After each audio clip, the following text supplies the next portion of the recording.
9 വ്യാഴാഴ്ചകളിലെ സായിബാബ വ്രതത്തിന്റെ മഹിമ. ഒരു നഗരത്തിൽ കോകില എന്നൊരു സ്ത്രീ തന്റെ ഭർത്താവായ മഹേഷ് ഭായിയോടൊപ്പം ജീവിച്ചിരുന്നു. ഇരുവർക്കും പരസ്പരം സ്നേഹമുണ്ടായിരുന്നു. എന്നാൽ മഹേഷ് ഭായിക്ക് വഴക്കടിക്കുന്ന സ്വഭാവമായിരുന്നു. സംസാരത്തിൽ സൗമ്യതയില്ലായിരുന്നു. അയൽവാസികൾക്കുപോലും അദ്ദേഹത്തിന്റെ സ്വഭാവം സഹിക്കാനാവാതെ വന്നു. എന്നാൽ കോകില ഭക്തിയുള്ള സ്ത്രീയായിരുന്നു. ദൈവത്തിൽ അവർക്ക് അഗാധമായ വിശ്വാസമുണ്ടായിരുന്നു. എത്ര കഷ്ടങ്ങൾ വന്നാലും ഒരു പരാതി പോലും പറയാതെ അവർ എല്ലാം സഹിച്ചു. കാലം കടന്നുപോയപ്പോൾ മഹേഷ് ഭായിയുടെ വ്യാപാരം തകർച്ചയിലേക്ക് നീങ്ങി. വരുമാനം വളരെ കുറഞ്ഞു. പിന്നീട് അദ്ദേഹം എങ്ങും പോകാതെ വീട്ടിൽ തന്നെ കഴിഞ്ഞു. തെറ്റായ കൂട്ടുകെട്ടുകളിലേക്കും വഴികളിലേക്കും അദ്ദേഹം തിരിഞ്ഞു. അതോടെ അദ്ദേഹത്തിന്റെ കോപവും വഴക്കടിക്കലും ഇരട്ടിയായി.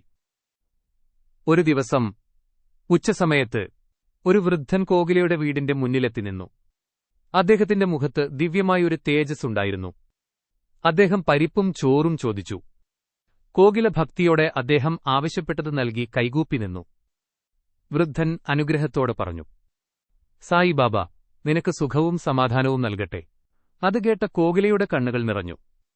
എന്റെ ജീവിതത്തിൽ സന്തോഷമോ സമാധാനമോ ഇല്ല എന്നു പറഞ്ഞ് അവർ തന്റെ ദുഃഖങ്ങളെല്ലാം അദ്ദേഹത്തോട് തുറന്നു പറഞ്ഞു. അപ്പോൾ ആ വൃദ്ധൻ സായിബാബായുടെ 9 വ്യാഴാഴ്ച വ്രതത്തിന്റെ മഹിമ അവർക്ക് വിവരിച്ചു. ഈ വ്രതം പഴം കഴിച്ചോ, ഒരു നേരം ഭക്ഷണം കഴിച്ചോ അനുഷ്ഠിക്കാം. കഴിയുമെങ്കിൽ എല്ലാ വ്യാഴാഴ്ചയും സായി ക്ഷേത്രത്തിൽ പോകുക. ഇല്ലെങ്കിൽ വീട്ടിൽ തന്നെ സായിബാബായെ ഭക്തിപൂർവ്വം പൂജിക്കുക. വിശക്കുന്നവർക്ക് ഭക്ഷണം നൽകുക. നിങ്ങളുടെ സാമ്പത്തിക സ്ഥിതി അനുസരിച്ച് 5, 11 അല്ലെങ്കിൽ 21 സായി വ്രത പുസ്തകങ്ങൾ വിതരണം ചെയ്യുക. ഈ വ്രതത്തിന്റെ മഹത്വം ഉൾക്കൊണ്ടാൽ സായിബാബ എല്ലാ ആഗ്രഹങ്ങളും സഫലമാക്കും. എന്നാൽ സായിബാബയിൽ ഉറച്ച വിശ്വാസവും മനസ്സിൽ ക്ഷമയുമുണ്ടായിരിക്കണം. ഭക്തിയോടെ ഈ വ്രതം അനുഷ്ഠിക്കുന്നവരുടെ ആഗ്രഹങ്ങൾ സായിബാബ നിറവേറ്റും. ആ വാക്കുകൾ കോകിലയുടെ ഹൃദയത്തിൽ ആഴത്തിൽ പതിഞ്ഞു. അവർ ഭക്തിപൂർവ്വം 9 വ്യാഴാഴ്ച വ്രതമനുഷ്ഠിച്ചു. 9ാം വ്യാഴാഴ്ച ദരിദ്രർക്ക് ഭക്ഷണം നൽകി. സായി വ്രത പുസ്തകങ്ങളും വിതരണം ചെയ്തു. അല്പകാലത്തിനുള്ളിൽ അത്ഭുതകരമായ മാറ്റങ്ങൾ സംഭവിച്ചു. വീട്ടിലെ കലഹങ്ങൾ അപ്രത്യക്ഷമായി. മഹേഷ് ഭായിയുടെ സ്വഭാവം മാറി. അദ്ദേഹത്തിന്റെ വ്യാപാരം വീണ്ടും നല്ല രീതിയിൽ മുന്നോട്ടു പോകാൻ തുടങ്ങി. സാമ്പത്തിക നിലയും മെച്ചപ്പെട്ടു. വീട്ടിൽ സമാധാനവും സന്തോഷവും നിറഞ്ഞു. ഒരിക്കൽ കോകിലയുടെ ഭർത്താവിന്റെ സഹോദരനും ഭാര്യയും സൂറത്തിൽ നിന്ന് അവരുടെ വീട്ടിലെത്തി. സംസാരത്തിനിടയിൽ അവർ ദുഃഖത്തോടെ പറഞ്ഞു, ഞങ്ങളുടെ കുട്ടികൾക്ക് പഠനത്തിൽ ശ്രദ്ധയില്ല. പരീക്ഷയിൽ പോലും പരാജയപ്പെടുന്നു. അപ്പോൾ കോകില സായിബാബ വ്രതത്തിന്റെ മഹിമ അവരോട് പറഞ്ഞു. സായിബാബയെ വിശ്വാസത്തോടെ പ്രാർത്ഥിച്ചാൽ കുട്ടികൾക്ക് പഠനത്തിൽ പുരോഗതിയുണ്ടാകും. സായിബാബ ആരെയും കൈവിടില്ല. കോകില പറഞ്ഞു. പിന്നീട് അവർ വ്രതത്തിന്റെ വിധികളും വിശദീകരിച്ചു. പഴം കഴിക്കുകയോ ഒരു നേരം ഭക്ഷണം കഴിക്കുകയോ ചെയ്ത് ഈ വ്രതം അനുഷ്ഠിക്കാം. ഏതൊരു സ്ത്രീക്കും പുരുഷനും കുട്ടിക്കും ഇത് ചെയ്യാം. കഴിയുമെങ്കിൽ 9 വ്യാഴാഴ്ചകളും സായിബാബ ക്ഷേത്രത്തിൽ പോകണം.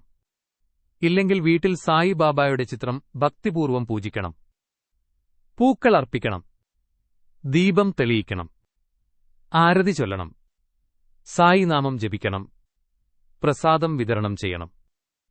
9ാം വ്യാഴാഴ്ച ദരിദ്രർക്ക് ഭക്ഷണം നൽകുകയും കുടുംബക്കാർക്കും സ്നേഹിതർക്കും സായിബാബ വ്രതപുസ്തകങ്ങൾ വിതരണം ചെയ്യുകയും വേണം. കുറച്ചു ദിവസങ്ങൾക്ക് ശേഷം കോകിലയ്ക്ക് ഭർത്താവിന്റെ സഹോദരന്റെ ഭാര്യയുടെ ഒരു കത്ത് ലഭിച്ചു. കുട്ടികൾ സായി വ്രതം ചെയ്യുന്നുണ്ടെന്നും നന്നായി പഠിക്കാൻ തുടങ്ങിയെന്നും അവർ എഴുതി. അവർ തന്നെ സായിബാബ വ്രതം ചെയ്ത് ഭർത്താവിന്റെ ഓഫീസിൽ പുസ്തകങ്ങൾ വിതരണം ചെയ്തു. സായി വ്രതത്തിന്റെ അനുഗ്രഹത്തോടെ ഒരു സുഹൃത്തിന്റെ മകളുടെ വിവാഹം നല്ലൊരു കുടുംബത്തിൽ നിശ്ചയമായി. കൂടാതെ ഒരു അയൽക്കാരിയുടെ ആഭരണപ്പെട്ടി കാണാതായിരുന്നത് 2 മാസം കഴിഞ്ഞ് സായിബാബയുടെ അനുഗ്രഹത്താൽ ആരോ കൊണ്ടുവന്ന് തിരികെ ഏൽപ്പിക്കുകയും ചെയ്തു. ഇങ്ങനെ സായിബാബയുടെ കൃപയാൽ നിരവധി അത്ഭുതങ്ങൾ നടന്നു. ഇതെല്ലാം കേട്ടപ്പോൾ കോകിലയുടെ ഹൃദയം ഭക്തിയാൽ നിറഞ്ഞു. സായിനാഥ, മറ്റുള്ളവരിൽ കൃപ ചൊരിഞ്ഞതുപോലെ ഞങ്ങളിലേക്കും അങ്ങയുടെ അനുഗ്രഹം ചൊരിയണമേ. എപ്പോഴും ഞങ്ങളെ കാത്തരുളണമേ.